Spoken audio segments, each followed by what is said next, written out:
pag-asa, at pagbabahagi ng pagmamahal kahit sa simpleng awit.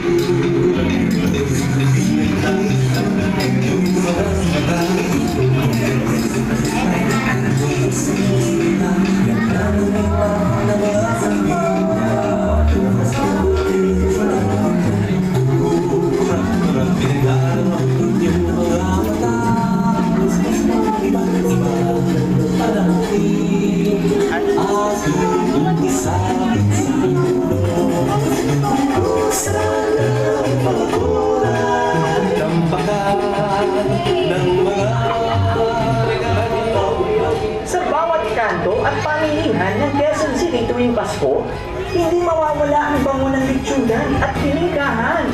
Ang amoy ng bagong lutong bibingka at puto bumbong ay nagdadala ng alaala ng simbang gabi, tawanan at kwentuhan. Hindi lamang ito pagkain.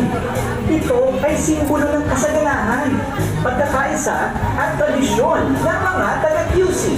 Ang bawat kalat ng bibingka at bawat hiwa ng lechon ay paalala na ang tunay na saya ng Pasko ay nasa pagbabahagi ng biyaya, pagmamahalan at pag-alala sa ating pinagmulan. Sa QC, na sa kabila ng pagbabago, buhay ang ating tradisyon at malasakit tulad ng mainit na bibingka at lechon, maghatid tayo ng init at biyaya upang maging makulay at masagana.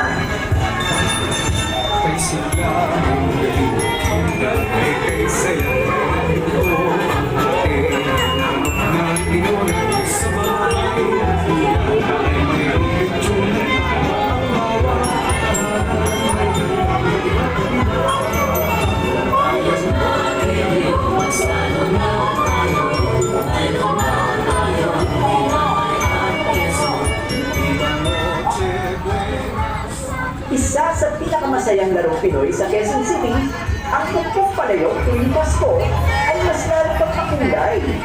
Puno ng tawanan, iyawan at kantsawan.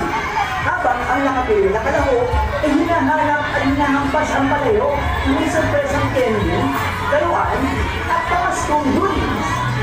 Higit pa sa laro, ito'y sabisag ng pagiging malikhain at matyaga ng mga taga-QC, kung saan bawat kampas ay sumasalamin sa sama-samang saya at diwa ng Pasko. Tulad ng pukpuk palayo, ang QC ay nawinong magtyaga, magtiwala sa gabay ng kapwa at magdiwang ng tagumpay ng sama-sama.